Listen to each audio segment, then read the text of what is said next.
Canal 9, Bio Bio Televisión, junto a Universidad Católica de la Santísima Concepción y Arzobispado de Concepción.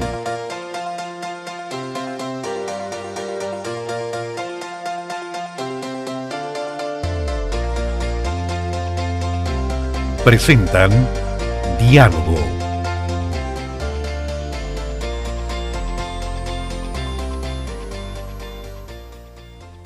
Un gusto estar nuevamente con ustedes. Este es nuestro programa número 7 y la verdad que vamos como avión, porque la gente le gusta ver este programa, escuchar a nuestros invitados, y hoy día tenemos invitados realmente interesantes. En primer lugar, quisiera presentar a la señora Soria Stevens.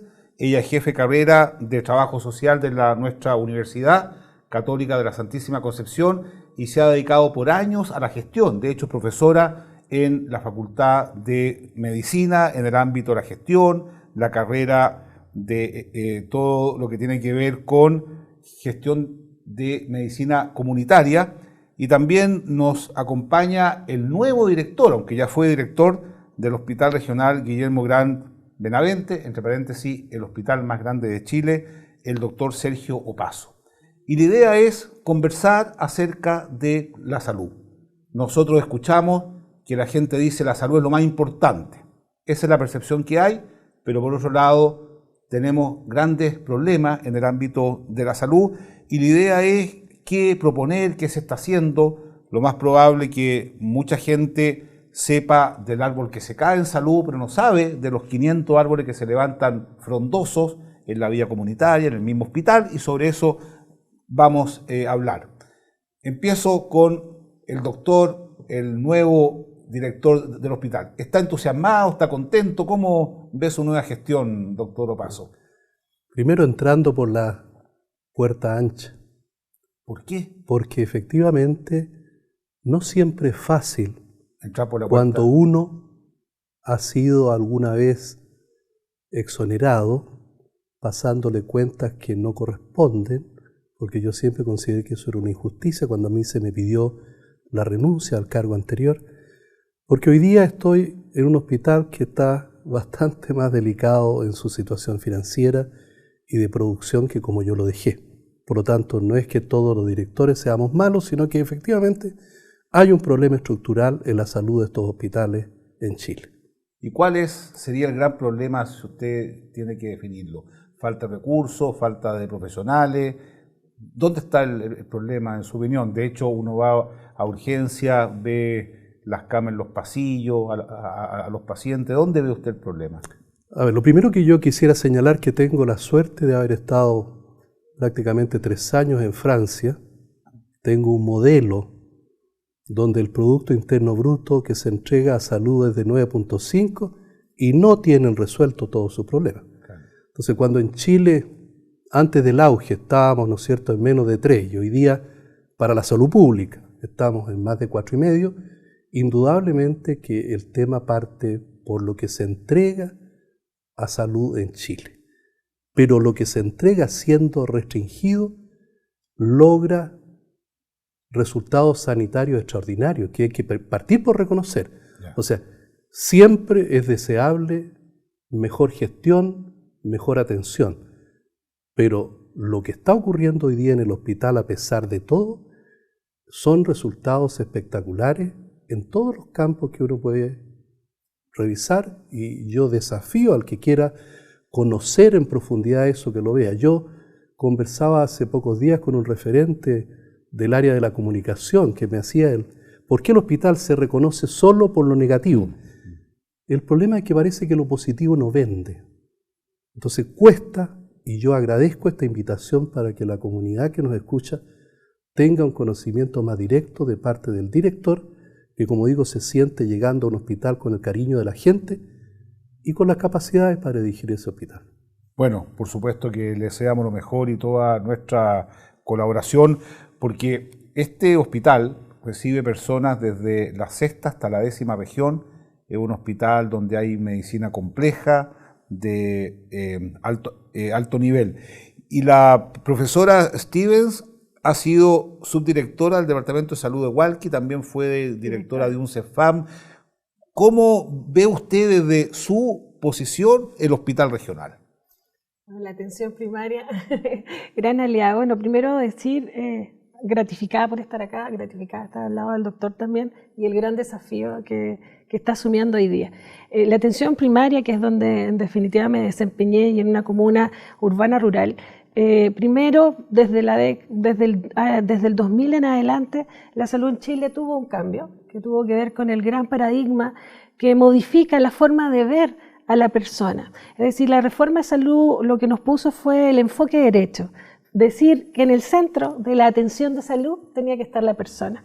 Desde una mirada biopsicosocial e integral. Y es por eso que los centros de salud familiar, que antes eran llamados consultorios, generaron y acunaron la idea de alguna manera trabajar sectorizadamente, generándose un trabajo con la familia y con las comunidades para que las personas también pudieran autogestionar su salud y autorresolver, pero desde dejar un poco esta mirada desde que íbamos al consultorio a decirle al doctor lo que nos pasaba y que él nos decía la verdad absoluta, y que nosotros no teníamos nada que hacer ahí, sino que al contrario, en esta mirada donde las personas comienzan a hacerse parte y cargo de su salud, pero a la vez con una comunidad que tiene que empezar también a relacionarse con los equipos de salud. Y es ahí donde lo interesante, esta humanización de la salud que se da en todos los ámbitos, porque se da en los centros de salud, se da en las postas, se da en la estación médico rural, y coincido con el doctor en que hay muchas cosas que fueron mejorando y que del 2000 en adelante que se fueron instalando en la atención primaria, porque la atención secundaria colapsa porque la atención primaria, ¿verdad?, no resuelve. O sea, existe un vínculo entre la atención primaria y la atención secundaria. Y lo que la reforma ha impulsado en Chile, tomándose de un modelo canadiense, que es el de salud comunitaria, que en Chile se llama salud familiar, porque la familia para nosotros es el centro importante, donde todo sucede, donde podemos modificar, donde podemos generar los cambios vinculados a la salud. Por lo tanto, por ejemplo, la atención primaria, la sala gira, la sala ERA que se implementaron, que tiene que ver con las enfermedades respiratorias, hicieron que bajara la tasa de mortalidad infantil en cuanto a las enfermedades respiratorias. Y eso fue poner profesionales kinesiólogos en la sala gira, hacer que algunas horas los pediatras fueran a la atención primaria.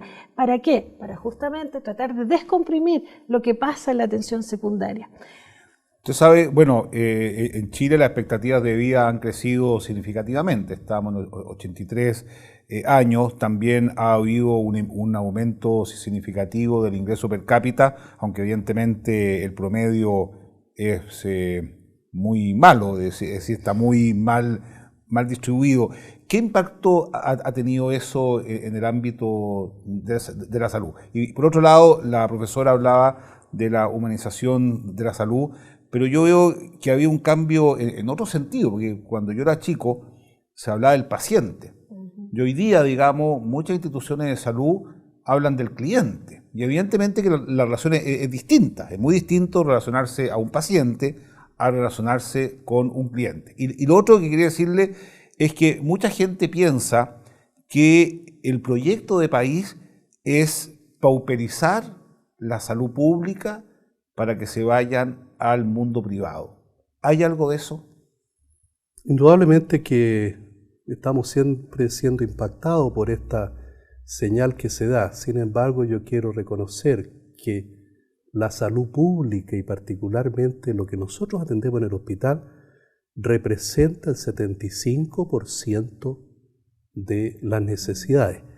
Yo más que de clientes o pacientes, yo prefiero hablar de usuarios. Creo que eso fija un poco una mejor definición del tema. Y usted hacía mención a los cambios epidemiológicos y yo agregaría el aumento de la esperanza de vida, sin duda, claro, que es un tremendo impacto. Y eso está afectándonos porque tenemos que modificar lo que era el hospital. Hoy día los servicios de medicina tienen pacientes en edad promedio de sobre 60 años, lo cuando yo ingresé a estudiar medicina era muy diferente. ¿El promedio era cuánto? Fácilmente no superaba los 50 años en los pacientes hospitalizados. De la misma manera tenemos que formar geriatras que se dediquen a ese tema.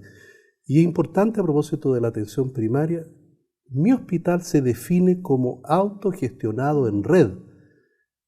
Tenemos que tener una mirada sobre la atención primaria. No es que seamos un elefante blanco que estamos esperando que nos lleguen los pacientes. Incluso a mí me gustaría que nuestros profesionales cada vez tomen una proactividad de ir a la atención primaria, porque es ahí donde se puede trabajar a veces en la oportuna atención y lo que ellos hacen, que es la prevención. Ojalá que con ese tipo de manejo podamos tener cada día menos pacientes hospitalizados. A propósito de eso, quiero hacerle una pregunta a usted como profesora de la Escuela de Medicina. Usted tendrá mucho contacto con alumnos, especialmente de la Universidad de Concepción. ¿Existe este ánimo basal de ir al servicio público o en general los estudiantes están mirando el mundo privado? Y también hay un interés por especializarse, por estudiar sobre todo las especialidades complejas. ¿Cómo ven ustedes ese ámbito? Porque no sacamos nada con tener una gran estructura si es que no tenemos profesionales realmente comprometidos, y especialmente con este 75% que dice usted que resulta ser los más pobres. Yo creo que hay un compromiso y que los estudiantes, yo di clases en la Universidad de San Sebastián y bueno, el año pasado tuve la experiencia acá en salud comunitaria con los estudiantes de esta universidad. Y la verdad que tienen una necesidad y una ansiedad por ir al sector público porque saben que el sector público es donde realmente van a aprender, donde realmente van a poder interactuar con la realidad que les va a aportar en su conocimiento. Ahora, creo que ahí lo que hay que generar también es este compromiso social que deben generar también los médicos, que va un poquito más allá, que tiene que ver con cómo no solo aprendo desde el sistema público, ¿verdad? Todo lo que desde ahí, porque lo que llega al sistema público no necesariamente va a llegar al sistema privado, y me puede corregir el doctor, pero también tiene que ver con el compromiso con la sociedad y con aquel 70% más vulnerable que se atiende en la atención pública y que en el fondo tiene que no solo va a esta respuesta, no solo el médico tiene que aprender a hacer un buen diagnóstico, sino que también a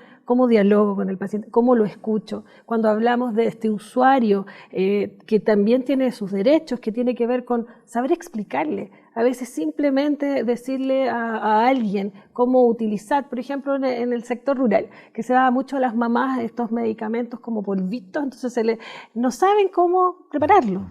Y si yo le digo cómo hacerlo bien, lo que significa agua hervida fría, lo más probable es que ese niño no me vuelva ni con una bronconeumonía, después ni más complicado, porque de repente también tiene que ver con cómo humanizamos la mirada que tienen los médicos hoy día. ¿Y en la vida hospitalaria hay tiempo para eso?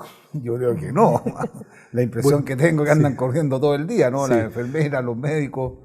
Pero yo quiero reforzar lo que señala ella, de que yo, que fui profesor titular de la Facultad de Medicina en el área de Medicina Interna, sin duda de que hay una gran mayoría de alumnos que su interés está por la salud pública y por formación. Qué bueno.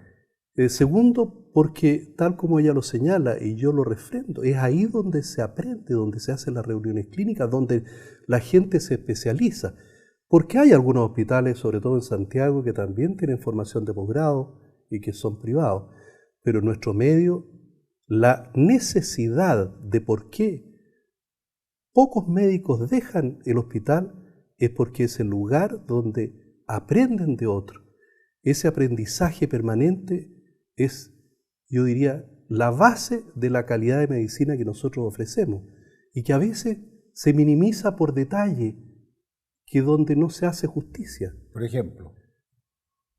ejemplo, conversaba con una persona del área de comunicaciones que me decía: doctor, yo estoy impresionado porque el hospital se reconoce solo por sus problemas. Parece que hubiera un caos. Créame, yo varias veces he querido llevar periodistas para que hablen de lo positivo y tengo que pagarlo. Y no estoy dispuesto a pagarlo. O tengo que colocarle debajo de eso el nombre en un diario de una empresa para que me lo publiciten gratuitamente para el hospital. Y yo tengo mucho que mostrar. Yo tengo en este momento Por ejemplo, el mejor servicio de resolución cardioquirúrgica de Chile. Operamos sobre 660 cirugías cardíacas. Somos más potentes que el hospital. Al año. Cirugía cardíaca mayor. o sea, son 2 al día. Sí, y somos más potentes que todos los hospitales de Santiago, que todos los que hacen eso. El hospital, además, que es una de las cosas que a veces se desconoce y que son las cosas que hay que mostrar. Yo tengo en ese hospital 4 hospitales en uno, porque en Santiago los hospitales de gran complejidad, y nosotros es cierto, como dijo usted, somos los más complejos, no solo el más grande, tienen neurocirugía en el Instituto de Neurocirugía, tienen cardiocirugía en el Hospital del Tórax, tienen pediatría en hospitales de niños, ¿ya? Y tienen neurocirugía en el Instituto de Neurocirugía. Yo acá tengo todo. Además de toda la especialidad. En el hospital en total 4.500 personas? 4.263 personas, a lo cual hay que agregar alrededor de 500 profesionales del área universitaria que trabajan permanentemente en el hospital. Por lo tanto, estamos hablando de la empresa más grande del sur de Chile. Y eso complejo lo hace interesante. Por eso es que yo lo dije ayer cuando asumí el cargo. Si yo no creyera en sueños imposibles, y ese fue mi lema, sacado por supuesto de lo que un señor de apellido Cueto lo dice en una editorial de una revista, no habría tomado este desafío. Porque mi desafío, y ahí es donde yo hago un llamado a todos los que nos puedan cooperar, es posicionar ese hospital no solo como el más grande, sino que como el mejor de Chile, porque sea usted privado o público, lo más probable es que frente a un accidente va a llegar al hospital y va a tener que ser intervenido en el Hospital Regional de Concepción. Digo una cosa, ¿cuántos pacientes, cuántas camas tiene el hospital? El hospital tiene reconocida hoy día 811 camas, pero en la práctica tiene más de 1.000 camas con todos los agregados que hay en muchos servicios clínicos. ¿Y cómo es la relación, por ejemplo, con el personal de salud, con el personal administrativo, con el personal de aseo en general? ¿Es un ambiente muy bueno? Y eso es lo que yo conversaba a propósito de ese tema, porque aparece precisamente la impresión de que frente a un determinado problema derivado a veces de reacciones gremiales, todo está mal, y eso es falso. En la peor de las condiciones de huelgas que han durado a veces hasta más de un mes, el 80% del hospital funciona normalmente, que tampoco es un impacto como la gente pretende mostrarlo. Yo he visitado muchos servicios en estos 2 días, he conversado con los gremios y veo un ambiente muy grato, muy agradable, de gente que a veces lo está pasando mal porque el impacto del terremoto del año 2010 fue demasiado importante y eso no se quiso reconocer en Santiago.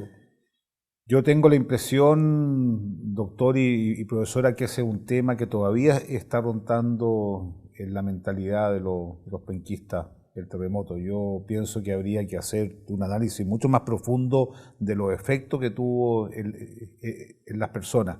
Pero volviendo al tema del hospital, creo que el terremoto merece un programa en sí mismo. ¿Cuándo se cambian a la torre? ¿Cómo está ese cambio? ¿Cómo está el ánimo? Bueno, pero extraordinario. Yo acabo de conversar con dos referentes ministeriales que vinieron para observar el cambio. Ya hoy día está trasladada toda la unidad de cuidado intensivo e intermedia pediátrica, toda la unidad de cuidado intensivo e intermedia de medicina del adulto, y están funcionando algunos pabellones porque eso tiene que ser paulatino. ¿Cuántos pabellones? Hoy día funcionaron 3 y operaron 3 pabellones. En total son en esa torre 12 pabellones que nosotros creemos que de aquí a los primeros días de septiembre debieran de estar todos funcionando. La unidad de emergencia se traslada el día viernes. Por lo tanto, yo estimo que es el gran desafío, y eso se va a trasladar, créame, en 4 horas. Vamos a una pausa ahora, que dura menos de 4 horas, y volvemos después con el segundo tiempo de nuestro programa.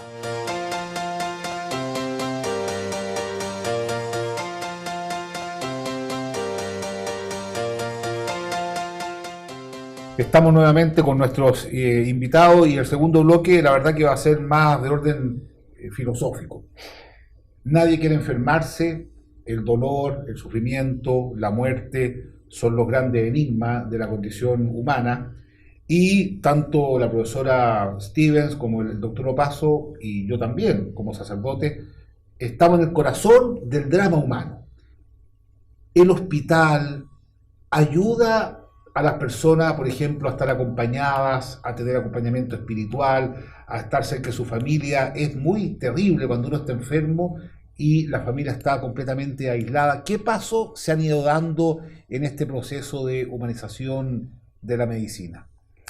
Lo que usted señala, Monseñor, es exactamente la directriz que viene a partir del Plan Nacional de Salud, que normalmente se evalúa cada 10 años. Ahora estamos con la mirada del 2020. Y efectivamente, dentro de las directrices ministeriales, nosotros trabajamos en la idea del hospital amigo.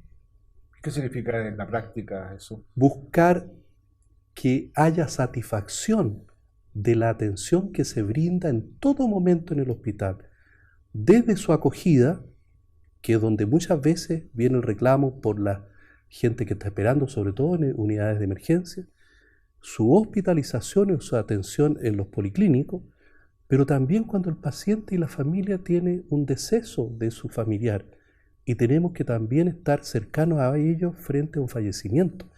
Eso es muy sensible y es algo que es un drama que vivimos permanentemente, donde hay que apoyar a la familia. En todas estas áreas no solamente nos tenemos que preocupar de este usuario, sino que su familia. Una mamá, por ejemplo, que tiene a un niño en oncología, ¿puede estar con el niño, puede acompañarlo, tiene facilidades? O una persona que tiene un traumatismo serio después de un accidente, ¿tiene posibilidad de estar cerca?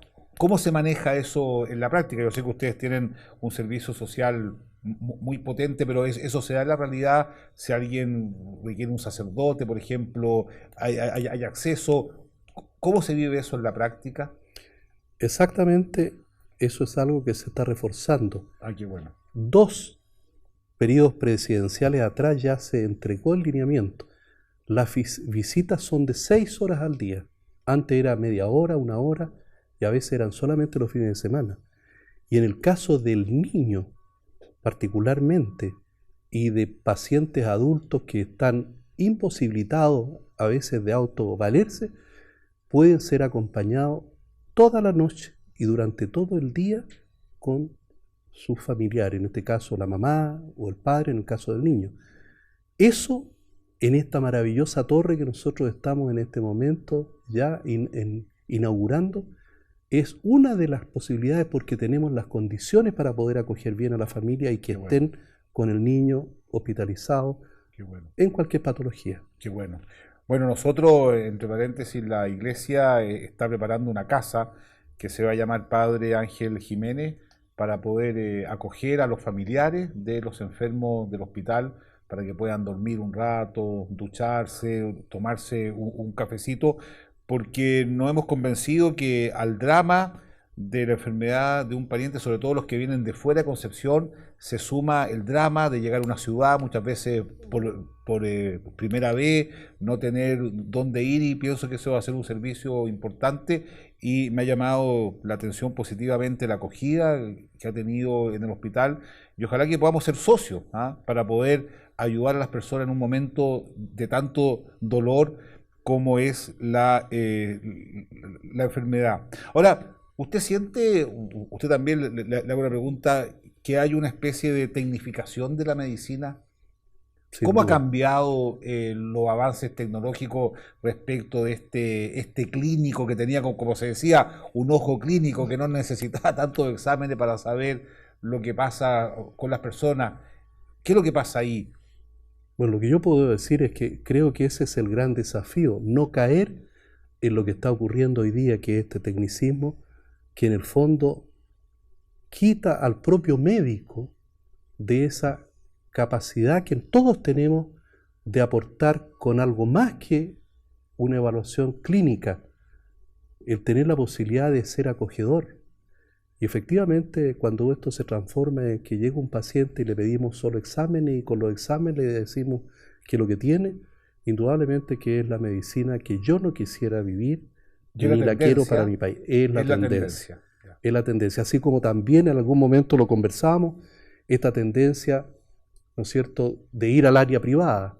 Por supuesto, porque eso genera mayores recursos para los profesionales que a lo mejor el área pública. Pero créame, nunca dejan de mantenerse en nuestros hospitales. O sea, en el fondo están en los hospitales al final un rato nomás, porque en la práctica están en el servicio público. De todos los médicos que trabajan en el hospital, ¿cuántos están dedicados 100% Yo creo que son los menos. al hospital? Son los menos. Sí, porque Pero eso es nosotros grave, tenemos, ¿no? sí, nosotros tenemos en general los turnos de urgencia obligados a las unidades de paciente crítico, que son turnos de 22 horas en el servicio clínico y 28 horas en urgencia, por Ya. ejemplo, o en UCI. ¿Qué significa eso? Que están un día completo y una noche que va rotando. El resto de los pacientes, de los profesionales están contratados o por 44 horas, o por 33, o por 22, o por 11. Ya. Y efectivamente hay muchos que están en esas condiciones porque el área privada es un atractivo y muchas veces los propios profesionales prefieren mantenerse en esta dicotomía absoluta y genera esos problemas. Pero por razones Económicas. meramente económicas, digamos. Meramente económica, porque ellos mismos reconocen que no es igual. un No hay problema reuniones ese, ¿ah? clínicas, no hay posibilidades de compartir experiencias. No están tampoco los pacientes más complejos. Si ese es un aprendizaje que yo se lo puedo decir, yo durante 8 años y medio dirigí el servicio de medicina interna y trabajé en UCI durante 30 años. Y los pacientes más complejos se manejan en el hospital. Los casos neuroquirúrgicos más complejos son derivados de toda la red regional y suprarregional, y así sucesivamente también en la cardiocirugía, trasplante, hay un montón de actividades que no se hacen en otras partes. Bueno, pero es muy fuerte decir, doctor, con toda la confianza que estamos aquí, que los médicos estudian con los pobres y después trabajan con los ricos. Es mucho eso, ¿no? Es fuerte, es fuerte. Pero hay algo de eso, ¿no? Pero créame que hay de todo en el reino del Ya, Señor, ya. y yo sí puedo decirlo con bastante, yo diría, puedo decirlo fuerte Sí, desde claro. mi perspectiva. Yo no tengo nada contra el área o la medicina privada, No, claro. pero me he dedicado toda la vida al servicio público Ya. y no lo pienso dejar. Y una de las razones por las cuales estoy a tiempo completo hoy día dedicado a este hospital que quiero, y que no solamente quiero hacerlo el más grande de Chile, sino que el mejor de Chile, y ese es un desafío, y por eso es que yo agradezco esta oportunidad de hacer un llamado, porque este no es problema solo del hospital. Yo necesito el apoyo de las autoridades, necesito el apoyo de los parlamentarios, necesito el apoyo de los empresarios de la región, y creo que esa es una cruzada que yo pienso liderar junto con el director de servicio, Muy bien. porque tenemos un tremendo desafío de reposicionar este hospital. Bueno, yo veo que hay un tema bien estructural, porque se habla mucho que faltan especialistas, pero pareciera ser que en el servicio privado hay especialistas. O sea, el tema está, digamos, en los hospitales, o es un tema endémico de todo Chile. Hay un tema de número y tema de horas que no Ya. son equivalentes. Ya. Yo participé en una comisión nacional docente asistencial, que fui el único director de hospital grande de Chile que participó en esto, fue de nivel ministerial y con la ASOFAMESH, Asociación de Facultades de Medicina, y donde se hizo el análisis. Ya. Yo creo que faltan, y es un tema dramático, de toda la formación de especialistas en el área de salud, sin duda que los médicos va a mantener y va a aumentar la brecha, sobre todo de especialistas. Y hay un gran grupo de nombres que están en el área privada, pero el número de horas sigue siendo preferentemente en los servicios públicos, ¿ya? Ya. Ellos van para cosas específicas. Bueno, está, como usted explicaba, el 75% de los pacientes. Por lo tanto, evidentemente que numéricamente tienen que estar ahí. Profesora, quería hacerle una consulta. Si uno ve los cambios en salud en Chile en 50 años, estas cosas hay que mirarlas. La verdad que el cambio ha sido muy significativo. Por ejemplo, en la muerte neonatal ha disminuido significativamente, de las propias madres cuando tienen el hijo, es decir, ha habido un cambio muy positivo, incluso enfermedades que antes eran muy normales, hoy día son bastante escasas porque hay más agua potable, es decir, hay un cambio cultural importante que tiene que ver con el desarrollo del país, pero yo tengo la impresión que todavía hay sectores muy pobres que no tienen acceso a eso. ¿Cómo influye eso en la salud? O sea, ¿qué vínculo hay entre la pobreza y los problemas de salud? Y eso usted lo conoce muy bien porque ha estado en el CEFAM y está dedicada a esto. No, agradezco la pregunta porque en realidad las determinantes sociales de la salud, que es la gradiente social, por ejemplo, el gradiente social, que es las condiciones sociales y económicas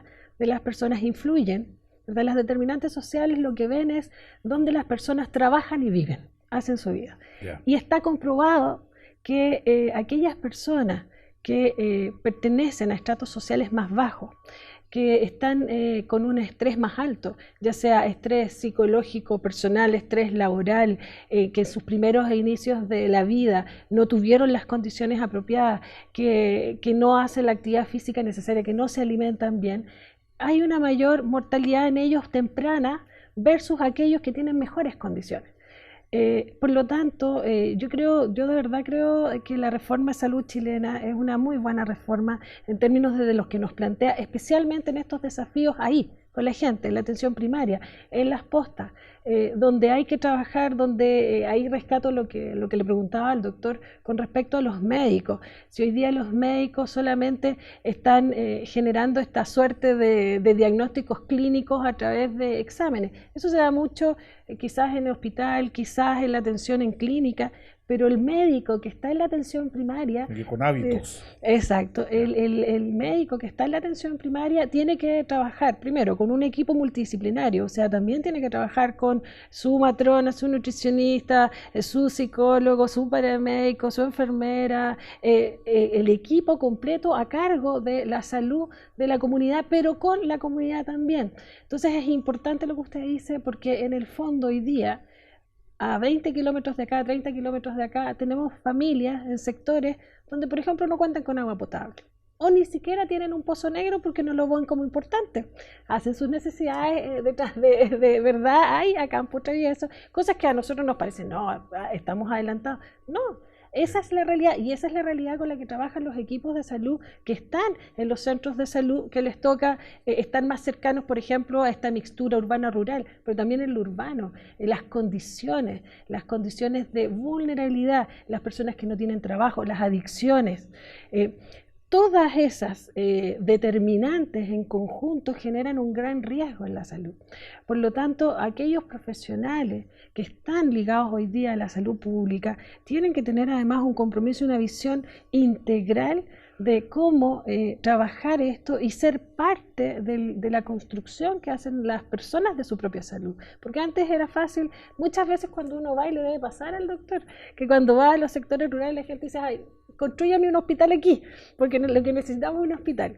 Y sabemos, aquellos que hemos estado en el área de la salud, que el hecho de que uno construya un hospital no va a traer mayor salud a la comunidad. Lo que trae es si cambiamos nuestros hábitos, si nos sentimos menos vulnerables, si las autoridades, tanto locales como nacionales, tienen este sentido de ir construyendo una sociedad más equitativa, donde la gente no permanezca mucho tiempo, porque la equidad en salud, lo que quiere decir equidad en salud es que personas no carezcan por mucho tiempo, tengan ausencia o permanezcan en necesidad por mucho tiempo, ¿ya? Y en la necesidad integral, porque en el fondo la salud es la salud integral, por lo tanto es esa construcción. Claro. Sí. Es muy importante lo que usted menciona. Oiga, doctor y profesora, ya nos van quedando menos minutos. ¿Cuáles serían, mirando en el mediano plazo, en 15 años más, los grandes problemas en salud pública en Chile? A ver, en su opinión. Yo creo que aún dirigiendo el hospital de mayor complejidad, si yo tuviera que poner los énfasis, atención primaria, porque la atención primaria con un verdadero modelo de salud familiar que todavía en nuestro medio es relativamente incipiente, diría yo, en muchas áreas. Yo tuve la suerte de estar en Ñuble durante 4 años dirigiendo la Subdirección Médica del Servicio de Salud y trabajando con 21 comunas. Por lo tanto, sé de qué estamos hablando. Ahí es donde hay que hacer el problema de prevención y promoción de salud. ¿En qué ámbitos exactamente? Por ejemplo, el mejor ejemplo es la obesidad en los niños. Ya. Si nosotros no somos capaces de revertir esto que está ocurriendo, que han aumentado hasta en un 11% los niños menores de 12 años con obesidad, ocurre que no vamos a tener dinero para tratar en el hospital los infartos, las hipertensiones y la diabetes, por citar solamente los grandes problemas. Por lo tanto, yo creo que ahí hay un tremendo desafío, pero también hay que trabajar en atención secundaria y en los hospitales de alta complejidad, porque ahí es donde se resuelven los problemas de los pacientes a todo nivel de mayor gravedad, tanto niños, adultos y ancianos. El alcoholismo es un tema recurrente, es decir, de hecho, la última encuesta plantean que los jóvenes especialmente toman más. ¿Hay una política pública al respecto? ¿Qué tiene que ver eso con la salud primaria? Bueno, lo interesante es que, bueno, desde que está la reforma, desde el 2000, perdón, desde el año 2000 en adelante, bueno, se fueron conformando los equipos de salud mental en los centros de salud familiar, que eran los consultorios antes. Antes no había ni psicólogos ni trabajadores sociales ligados a estos temas en los centros de salud. Eso es nuevo. Eso es desde el 2000 en adelante. Empiezan a generarse estos equipos de salud. Y también desde el 2009 en adelante tenemos los COSAM, que son los dispositivos también que están, por ejemplo, COSAM San Pedro, que están en comunas, que también están atendiendo, ya no solo hay psiquiatras ligados a estos, hay médicos, hay asistentes sociales que están en estos dispositivos de salud mental para atender justamente estas situaciones, por ejemplo, ligadas a las adicciones, a todo tipo de adicciones. El consumo de alcohol en Chile evidentemente es muy, muy alto. Aparte tenemos como no está prohibido, o sea, lamentablemente no tenemos que llegar a la prohibición. Si nuestros hábitos fueran distintos, si nuestra forma de mirar el mundo también fuera diferente, lo más probable es que no estaríamos hablando de excesos en esta área. Pero la verdad es que las personas en ausencia de sí, con este sentido, el sinsentido a veces de la vida y el buscar alguna opción hace que los jóvenes recurran al alcohol con más frecuencia. Y lo bueno es que están estos equipos multiprofesionales, que están capacitados, están los programas instalados en los centros de salud familiar ya hace bastante tiempo y están trabajando en los liceos. ¿Y llegan realmente a la población? ¿Sí? Llegan a la población. Lo que pasa es que el adolescente o el joven, que es la población en la que usted pregunta, la verdad que no es una población que le guste llegar a los centros de salud. Por eso el desafío de estos equipos es justamente llegar a ellos, ir a los liceos, ir a los colegios, estar más ligados, porque en el fondo es ahí donde ellos hacen su vida, es ahí donde le da sentido, en sus casas, en sus comunidades, en sus juntas de vecinos, ahí hay que estar, porque desde ahí uno levanta, desde ahí uno, porque además esto todo se liga, tiene que ver con, no tiene importancia que yo siga estudiando, si total después sí, a dónde voy, entonces, ¿cuál es la motivación? Y desde ahí estos equipos tienen ese desafío. Ahora, es interesante que usted tiene una visión global por su experiencia, pero habla de la atención secundaria, usted habla de la atención primaria, pero yo pienso en una atención originaria que es en la familia. Yo creo que si nosotros fortalecemos más la familia, cuando los jóvenes se sienten más acompañados, se sienten más queridos, yo pienso que podemos evitar muchas cosas, porque a veces tal vez la obesidad sea la consecuencia de mucha soledad. El alcohol también es decir, un conjunto de experiencias.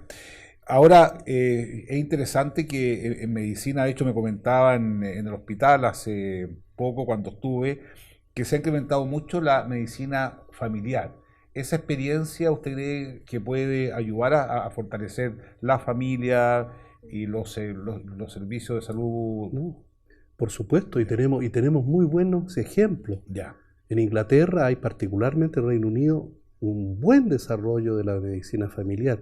Y este Son concepto son médicos de barrio, ¿no? de un sector al cual se les entrega la responsabilidad y de alguna manera se les estimula porque su comunidad se enferme menos y se les castiga cuando su comunidad se enferma más.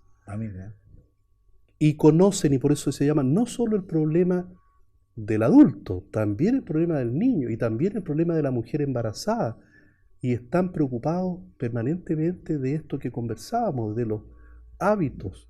Se mencionaba el alcoholismo, y el alcoholismo es el mejor ejemplo porque nosotros la medicina interna lo vemos por la cirrosis, por la hemorragia digestiva, ¿no es cierto? Y los problemas ligados a la ingesta crónica. Pero también agrede a la familia, porque el feto durante la mujer que ingiere y por la violencia intrafamiliar que genera un hombre cuando está descontrolado. Y a nosotros como carga tiene el problema de los servicios de psiquiatría que tienen que hospitalizar a estos pacientes. O sea, es un tremendo drama. Por lo tanto, yo soy hincha de la medicina familiar. Bueno, lamentablemente se nos acabó el tiempo, realmente invitados excelentes, y espero que este programa nos haya servido a todos nosotros a darnos cuenta que tenemos una responsabilidad respecto de nuestra propia salud y las personas que están al lado. Le deseamos lo mejor, doctor, en su nueva misión. Lo queremos acompañar como a todo el personal del hospital, y usted tiene una gran responsabilidad con sus alumnos de servicio social, de medicina, de hacerle ver que sobre la vocación grava una hipoteca social y que nos debemos a los demás. Una hipoteca social sobre los bienes intelectuales, creo que puede ser un gran inicio de una nueva era en la salud en Chile. Yo le agradezco sinceramente, muchas gracias. Gracias.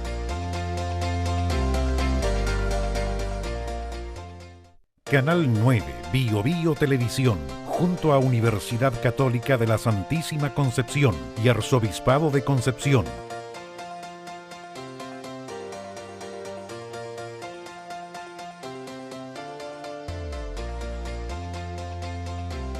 presentaron Diálogo.